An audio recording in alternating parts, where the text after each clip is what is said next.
हजरत रसूल खुदा की शहादत या वफात के बाद इसी घर पर मुसलमानों ने आग और लकड़ियां लेकर जमा होकर हजरत ज़हरा सलामुल्लाह अलैहा को शहीद किया। ये जो घर है इसके दरवाजा मस्जिद में खुलता है। आग और लकड़ियां उन्हीं ने न सिर्फ इस घर और इस दरवाजे पर लगाई बल्कि मस्जिद को भी जलाया। औज़ु बिल्लाहि मिनश शैतानिर रजीम, बिस्मिल्लाहिर रहमानिर रहीम व बिही नस्तईन व हुवा खैरुन नासिरन व मुईन। फातिमिया एग्जीबिशन इस मरतबा जो टॉपिक लेके आया है वो इस तरीके से है कि अहले बैत अलैहिस्सलाम ही अगर देखा जाए वो शख्सियतें हैं कि तमाम अदियान के लोग, तमाम मज़ाहिब, मुख्तलिफ लोग हज़रत और अहले बैत अलैहिस्सलाम और मासूमीन अलैहिस्सलाम की तरफ मुतवज्जे हुए हैं, अट्रैक्ट हुए हैं। किसी भी एंगल या किसी भी एस्पेक्ट से कोई ना कोई क्या कहते हैं उन्हीं ने इजहार अकीदत किया है। चाहे मिसाल के तौर पर अहले बैत अलैहिस्सलाम के इदालत के एस्पेक्ट को देखते हुए या इंसानियत या इंसानी हुकूक के सिलसिले से जो खदमात पेश किए हैं या उनकी शुजाअत या जो भी आप कह सकते हो उनके ज़ुहूद तक़वा के, चूँकि हिंदुस्तान में एग्जीबिशन लगाई गई है तो जो हिंदुस्तान में मुख्तलिफ मज़ाहिब के लोग हैं, जो यहाँ कुछ लोगों को हम लोगों ने उनका नाम पेश किया है, जैसे इकबाल लाहौरी हो, गालिब देहलवी हो या राजेश सिंह हो, बलराम शुक्रा हो, टैगोर हो, जाय सिंह हो, निज़ामुद्दीन औलिया हो, मोइनुद्दीन चिश्ती हो, सैयद अशरफ सिमनानी हो। ये तमाम वो शख्सियतें हैं जो बहुत मुख्तसर अंदाज से पेश किए हैं कि जो अहले बैत अलैहिस्सलाम की तरफ अट्रैक्ट हुए हैं। या खुद हिंदुस्तान के आज़ादी के बानी महात्मा गांधी हो कि जो इमाम हुसैन अलैहिस्सलाम के सिलसिले से जो उन्हीं ने इजहार अकीदत पेश किया। तो ये कहा जा सकता है कि अहले बैत अलैहिस्सलाम इत्तेहाद और यकजहती के महवर हैं, मरकज़ हैं। यानी बहुत सारे ऐसे क्या कहते हैं, आप देखिए हिंदुस्तान में गाँव करिए मौजूद हैं कि जहाँ अहले बैत अलैहिस्सलाम के चाहने वाले और मानने वाले बज़ाहिर नहीं है, लेकिन वहाँ अकीदत रखने वाले लोग मौजूद हैं। जब अहले बैत अलैहिस्सलाम के नस्ल के कुछ अफराद हिंदुस्तान आए और हिंदुस्तान के मुख्तलिफ कोनों में, चाहे वो शुमाली हिंदुस्तान जैसे मीर सैयद अली हमदानी या मीर हामिद हुसैन आपके यूपी या सुल्तानुल उलमा या सैयद राजू हुसैनी या दक्कन के हुकूमत में सैयद मीर मोहम्मद मोमिन इस्तराबादी, अहले बैत अलैहिस्सलाम के नस्ल के अफराद यहाँ आए कुछ लोग थे, लेकिन आज आप देखिए कि अहले बैत अलैहिस्सलाम के मानने वाले इस खित्ते में कितने अजीम तादाद में आपको नजर आ रहे हैं। ये जब आए तो इन्हीं ने अहले बैत अलैहिस्सलाम के उसूल ज़िंदगी, अहले बैत अलैहिस्सलाम के मकतब के बारे में, उनकी सीरत के बारे में, उनके अकायद के बारे में लोगों के सामने पेश किया, लोगों को बताया। तो एक सकाफती मीरास अहले बैत अलैहिस्सलाम का आपके हिंदुस्तान में नजर आ रहा है कि जो आपके खुद शहर लखनऊ में या दिल्ली में या दक्कन के हुकूमत में आप देखिए अहले बैत अलैहिस्सलाम के चाहने वाले की एक दरख्शा तारीख हिंदुस्तान में रही है कि जब भी अहले बैत अलैहिस्सलाम की नस्ल के अफराद, उनके चाहने वालों ने कहीं भी अगर हुकूमत की है तो वहाँ एक इत्तेहाद का मुजाहरा किया है, वहाँ आबादानी की तरफ, वहाँ सकाफत पेश की है, सबके साथ मोहब्बत और प्यार के साथ ज़िंदगी बसर करिए। जैसे आप लखनऊ के अवध की तारीख जो है अगर आप जाके मुतालिया करो तो आपको ये तमाम बातें नज़र आएंगी। अहले बैत अलैहिस्सलाम के चाहने वाले जब हिंदुस्तान में आए तो देखा कि यहाँ कुछ लोग ऐसे हैं कि जो खुदा तक के पहुँचना चाहते हैं, अपने आप को पहचानना चाहते हैं। वो मिसाल के तौर पर पहाड़ों में या गार में या कहीं दुनिया को तर्क किए बैठे रहते हैं ताकि खुदा तक के पहुंच सकें, अपने आप को पहचान सकें। उन्होंने ये कहा कि तुम लोगों का ये काम अच्छा है, तुम लोगों का ये मकसद अच्छा है, तुम लोगों का ये हदफ अच्छा है कि तुम अपने आप को पहचानना चाहते हो, खुदा तक के पहुंचना चाहते हो, लेकिन ये दुनिया भी तो खुदा ने ही बनाई है, दुनिया को तर्क करके कैसे तुम खुदा तक के पहुंचोगे? या तुम अगर एक जगह बैठ के 1000 साल बैठ जाओ तो क्या तुम्हारी जहल इल्म में तब्दील हो जाएगी? क्या तुम्हारी क्या कहते हैं मजहूलात मालूमात में तब्दील हो जाएंगे? जब तक कि आप कोई चीज फीड नहीं करिएगा, आपके मालूमात से ही मजहूलात मालूम में तब्दील होते हैं। तो एक जगह बैठ के मसले को हल नहीं करेगा। हदफ तुम्हारा अच्छा है, मकसद तुम्हारा अच्छा है, बल्कि इन लोगों ने ये कहा कि अब तुम्हें ये देखना होगा कि देखो तुम खुद अपनी तरफ तवज्जो करो कि तुम एक जिस्म और रूह से बने हुए हो और दोनों के तगाजे अलग हैं, दोनों की नीड्स अलग हैं।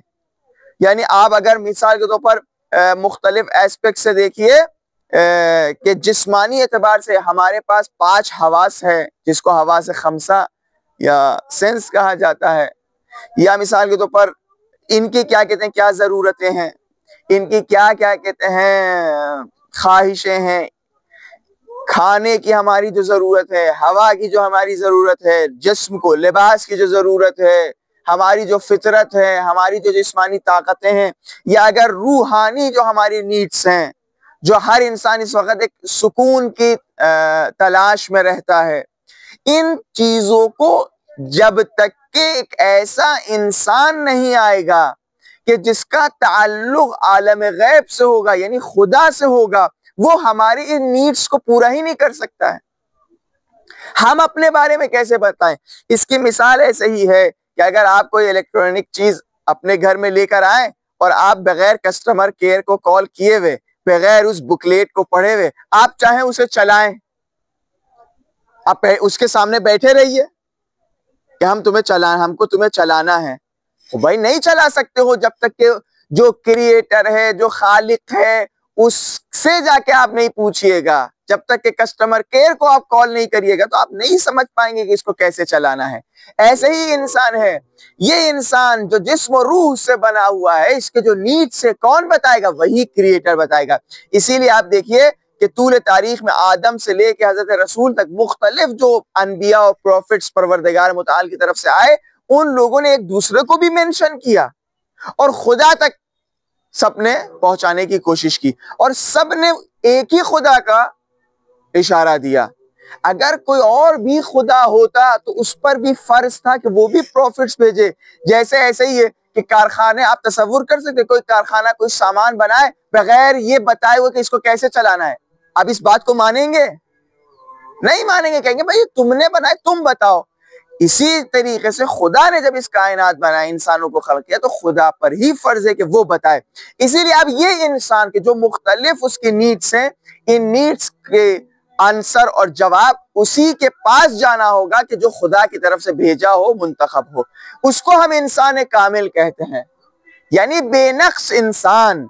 यानी जिस भी एतबार से आप उसे देखिएगा तो वो बेनक्स नजर आएगा, वो पाक नजर आएगा, वो ताहिर नजर आएगा, वो आलिम नजर आएगा, वो आकिल नजर आएगा, वो हर निजासत से दूर होगा, वो सबसे आला अखलाक रखेगा, वो उसके अंदर कोई भी ऐसी कमी आपको बज़ाहिर नजर नहीं आएगी, कोई सी ऐसा नक्स उसके अंदर नजर नहीं आएगा जिसकी वजह से लोग उससे दूर हो जाए, बल्कि वो एक बेनक्स इंसान और इंसान कामिल होगा कि जो आज यानी आखिरी जो रसूल हजरत मोहम्मद मुस्तफ़ा की सूरत में हमें नजर आ रहे हैं।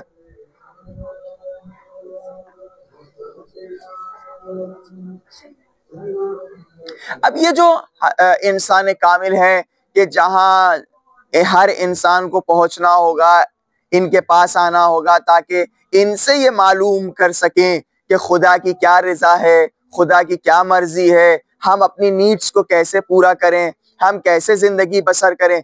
तो अब ये रसूल खुदा के जो इंसान कामिल हैं, बेहतरीन नमूने अमल हैं, आइडियल हैं इंसानों के लिए, इन्होंने जो सबसे पहले शहर की तामीर करी, जो सबसे पहले शहर को बिना किया, उसके क्या उसूल थे? हमने एक जुमले में इसमें लिखा है कि ये आरजुओं का शहर है।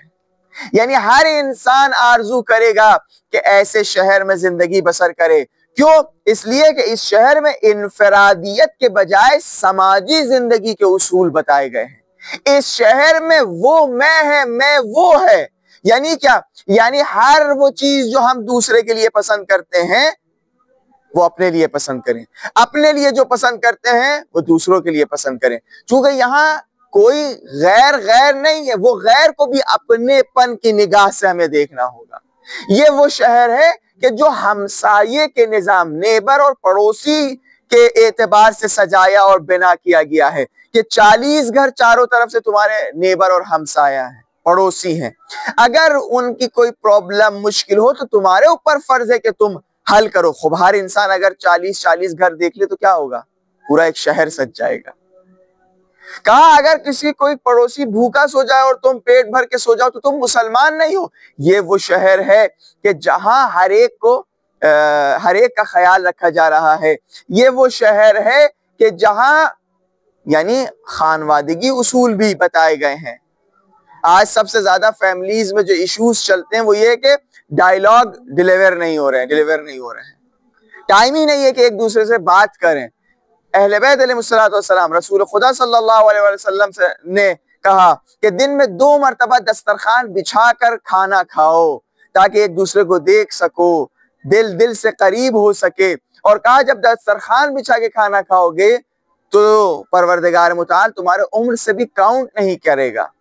ये वो शहर है कि जहां नॉन मुस्लिम भी जिंदगी बसर कर रहे हैं। ये सिर्फ मुसलमान जिंदगी नहीं कर रहे हैं, शहर मदीना में यहूदी भी जिंदगी कर रहे हैं, लेकिन अमन के साथ, सुलह के साथ। इसीलिए आप देखिए कुरान की कोई भी आयत आपको नजर नहीं आएगी कि जहां फर्क आपको नजर आए। रसूल खुदा की कोई भी हदीस आपको नजर नहीं आएगी कि जहां आपको यानी ये फर्क नजर आए मुसलमान और गैर मुसलमान में। कुरान की आयत क्या है कि अपनी निगाहों को नीचे करो अगर कोई नामहरम औरत गुजरे। ये नहीं कहा कि अगर वो नामहरम औरत मुसलमान हो तो निगाहें नीची करो, नहीं। अगर वो कोई हिंदू औरत है, सिख औरत है, ईसाई औरत है, तुम्हें निगाहें नीची करना होगा, इसलिए कि वो किसी की बहन, किसी की भाई, किसी की बेटी होगी। ये वो शहर है कि जहां जब पड़ोसी का उसूल बताए गए, पड़ोसियों के एतबार से शहर को बिना किया गया। ये नहीं कहा अगर तुम्हारा पड़ोसी मुसलमान है तो तुम्हें ख्याल रखना होगा, नहीं। अगर तुम्हारा पड़ोसी नॉन मुस्लिम है और तुम्हारा पड़ोसी है तो तुम्हें ख्याल रखना होगा। ये वो शहर है कि जहां सबको अदालत के एतबार से देखा जाता है, सबके साथ मुसावात के साथ बर्ताव किया जाता है, भाईचारगी से के साथ बर्ताव किया जाता है। यहाँ महरूमीन, मजलूमीन आके पनाह लेते हैं। ये वो शहर है कि जहां इल्म की तरफ दावत दी जाती है। आप कोरिया की तारीख देख लिए, चाइना की तारीख देख लिए, अंग्रेजों की तारीख देख लिए, आप अक्सर जो यूनान की तारीख देख लिए, वहां इल्म और पढ़ाई एक तबके से मखसूस थी। हर तबके के लोग, हर एक इल्म नहीं हासिल कर सकता था। लेकिन ये वो शहर है 1400 साल पहले जब रसूल खुदा ने बिना किया, सब पर फर्ज किया कि वो इल्म हासिल करें, न सिर्फ मर्द बल्कि खवातीन भी इल्म हासिल करें। इसीलिए एक असल रसूल खुदा ने पेश किया, सोचो, समझो, सवाल करो। ये क्या है? ये इल्म है। ये वो शहर शहर सजाया गया इस एतबार से कि जिस शहर का मरकज और महवर मस्जिद है, रसूल खुदा ने कोई एक एरिया नहीं सजाया कि ये रसूल हाउस है, नहीं, बल्कि मस्जिद में एक बगल में एक सादा सा घर बनाया। जो भी इस्लाम के बारे में जानना चाहता है वो मस्जिद आए, रसूल खुदा के पास आए। नहीं है कि वो रसूल खुदा से मिलना मुश्किल हो, रसूल खुदा से मुलाकात करना मुश्किल हो। यहाँ तक कि जब रसूल मस्जिद में होते थे, जब कोई नया इंसान आता था तो वो ये नहीं समझ पाता था कि इनमें से रसूल कौन है। ये वो शहर है कि जहां इबादतों की तरफ, काम के साथ इबादतों की तरफ तवज्जो दी जा रही है। नहीं है कि सिर्फ काम काम काम और इबादत माइनस हो जाए जिंदगी से, नहीं, काम और इबादत साथ ही साथ।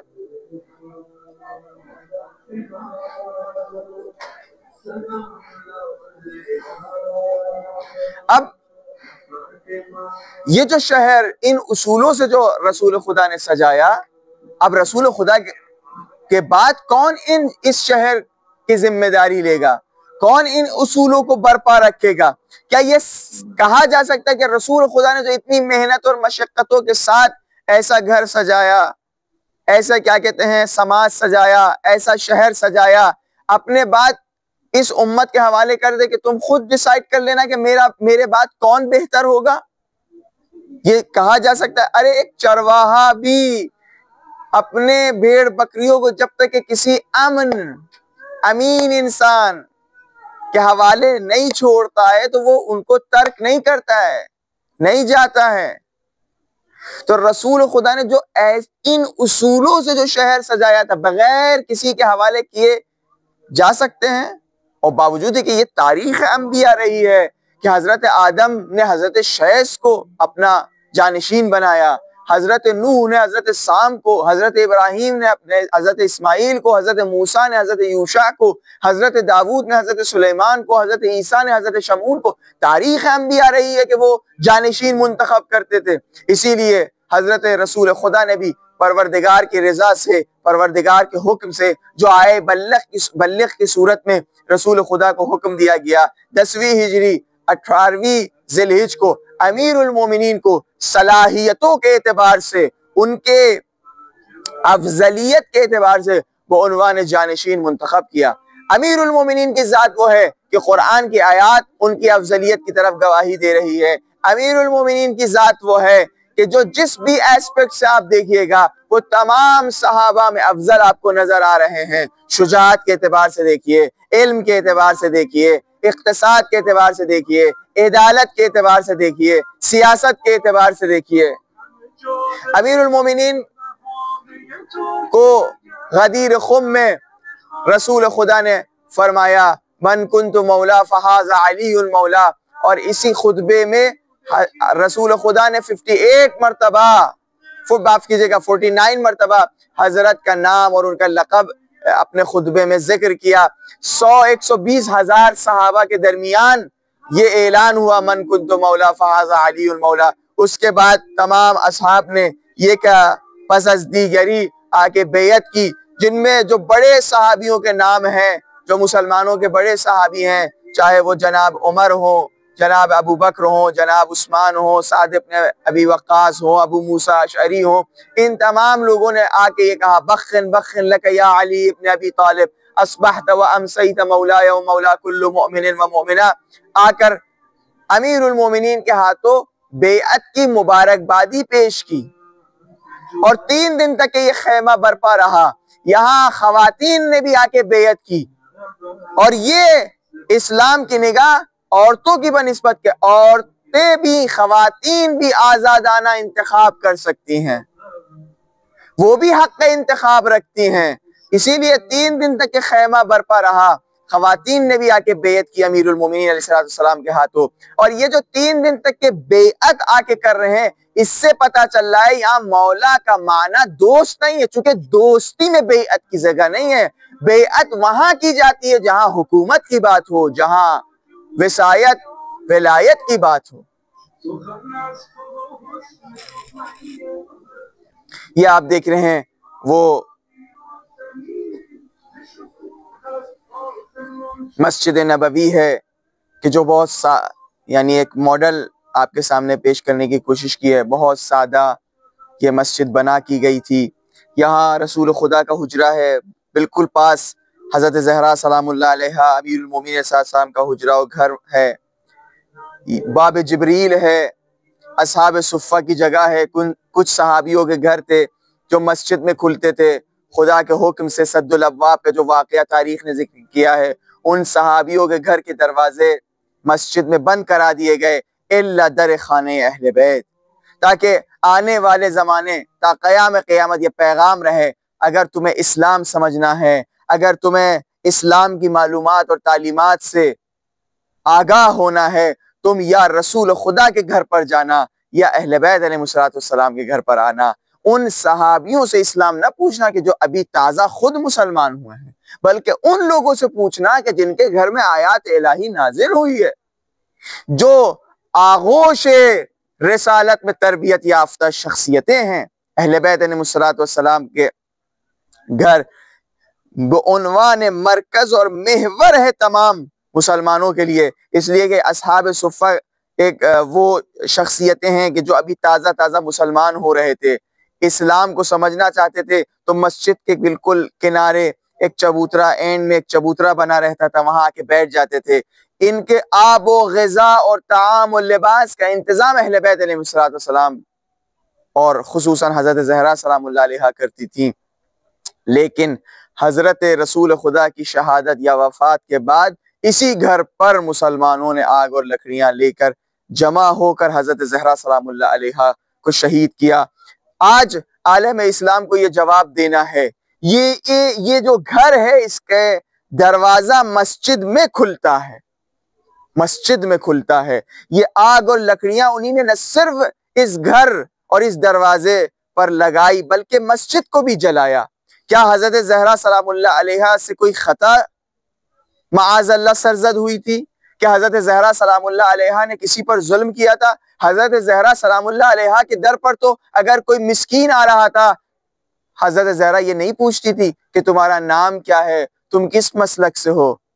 कोई यतीम आता था, ये नहीं पूछती थी तुम किस गुरोह से ताल्लुक रखते हो। कोई असीर आता था, ये नहीं पूछती थी तुम्हारा अकीदा क्या है, बल्कि जो भी इस दर पर आया अता किया। खुद 3 दिन तक के अपने बच्चों के साथ पानी से रोजा इफ्तार किया। घर में जो एक रोटी थी, एक सादी से रोटी, एक सादा ग़िज़ा, वो भी उनको दे दिया। लेकिन इसी दर पर हज़रत ज़हरा सलामुल्लाह अलैहा को जख्मी किया, ऐसा जख्मी किया कि 18 साल के सिन में हज़रत ज़हरा सलामुल्लाह अलैहा की कमर खमीदा हो गई। दीवार पकड़ पकड़ के हज़रत ज़हरा सलामुल्लाह अलैहा चलती थी। आज मुसलमानों को जवाब देना होगा कि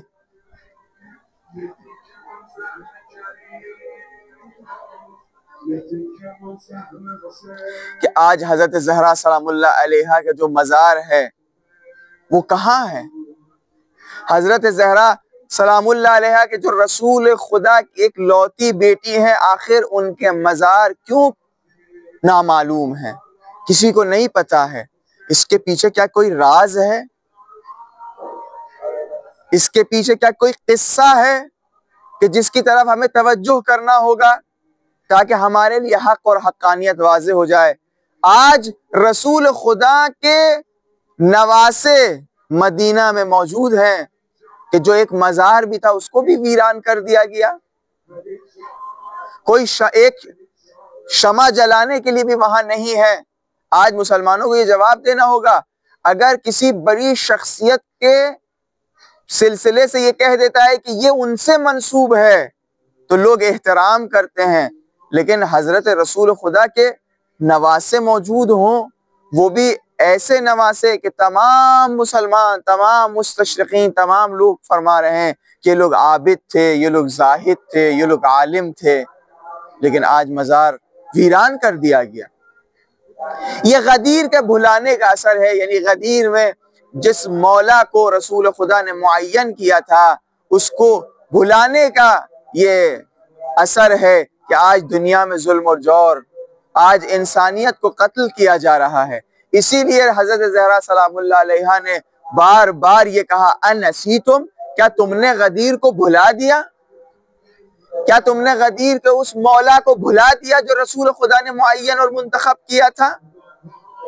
आप देखिए कि गदीर के जो रसूल खुदा ने जिन मौला को मुंतखब किया था अमीरुल मोमिनीन को, उनको भुलाने के बाद उन्हीं के उम्मत पर, रसूल खुदा की उम्मत पर जुल्म कितना हुआ। मदीने को आग लगा दी गई, मक्के को आग लगा दी गई। रसूल खुदा के जाने के 50 साल के बाद हजरत इमाम हुसैन अलैहिस्सलाम को करबला के मैदान में 3 दिन का भूखा प्यासा रख के शहीद किया गया। क्या इस्लाम ये है? 18 साल का जवान, 6 महीने का बच्चा बेदर्दी से ज़िबा किया जा रहा है करबला में, ये इस्लाम था? ये गदीर के बुलाने का असर है कि आज पूरी दुनिया देख रहे हैं आप, पूरी दुनिया में इंसानियत का कत्ले आम हो रहा है। इसलिए कि गदीर को बुलाने के बाद फौरन एक सकीफा की सूरत में एक बैठक बिठा दी गई। कुछ कबाइल ने एक ऐसे शख्स को मुंतखब कर दिया कि जो असलन इस्लाम से नावाकिफ है, कुरान की तालीम से नावाकिफ है। उसने तमाम उन उसूलों को जो रसूल खुदा ने पेश किए थे, रसूल खुदा ने उन तमाम उसूलों को मुअत्तल कर दिया। और आज अगर गदीर के महवर पर, आज अगर विलायत के महवर पर इंसान जमा होंगे तो सब अमन और अमनियत के साथ जिंदगी बसर करेंगे। आज भी गदीर के मौला मौजूद हैं, गदीरी मौला मौजूद हैं, रसूल खुदा से मुंतखब शख्स मौजूद हैं, हजरत हुज्जत हजरत मेहदी सलामुल्लाह अलैहि के, जो हमारे हाजिर को भी जानते हैं, जो हमारे माजी को भी जानते हैं, हमारे मुस्तकबिल को भी जानते हैं। वो हमारे मसाइल से नावाकिफ नहीं हैं, बल्कि फरमाते हैं गैर नासीन लकुम, हम तुम्हें भुलाते नहीं हैं, वला मुहमिलीन लिरआयतकुम, हम तुम्हारे उन मुश्किलात में तुम्हारा साथ नहीं छोड़ते, बल्कि तुम्हारी तरफ ध्यान देते हैं, तुम्हें अपनी दुआओं में याद रखते हैं। हमारे नामे आमाल हफ्ते में 2 मरतबा हजरत के सामने पेश किया जाता है और हजरत उसे देखते हैं। अगर साल के एतबार से देखिए तो 108 मरतबा हजरत हुज्जत हमारे नामे आमाल से वाकिफ है। हम अगर इस जमाने में भी हजरत हुज्जत सलामुल्लाह अलैहि से जितना करीब होंगे, जितना हजरत हुज्जत अलैहिस्सलाम हजरत मेहदी सलामुल्लाह अलैहि से जितना अपने राबिते को कवी करेंगे, तो हमको रोज महशर हजरत ज़हरा सलामुल्लाह अलैहा की तरफ से मकाम शिफाअत नसीब होगी। यानी हम भी लोगों को शिफाअत कर सकेंगे, न ये कि सिर्फ हम मोरद शिफाअत हजरत ज़हरा सलामुल्लाह अलैहा करार पाएंगे, बल्कि हम भी लोगों को शिफाअत कर सकते हैं।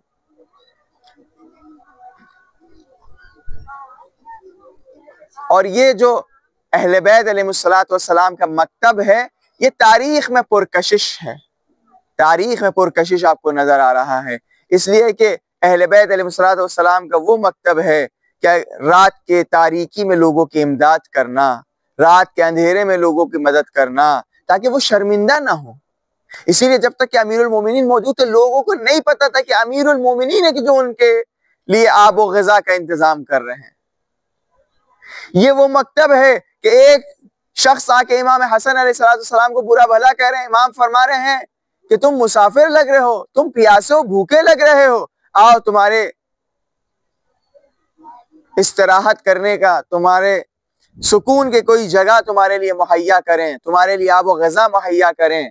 ये वो मकतब है कि जहां जब माजूर मसीही को, जो बूढ़ा हो चुका है, देखा अमीरुल मोमिनीन ने, तो फरमाया कि इस हालत में कैसे और क्यों? कहा जब तक हम जवान थे, इस हुकूमत में हम मेहनत करते थे, इस हुकूमत की आबादानी के लिए अपने लिए रिज़्क़ का इंतजाम करते थे। आज मैं माजूर हो चुका हूं तो रोड पर गिदाई कर रहा हूं।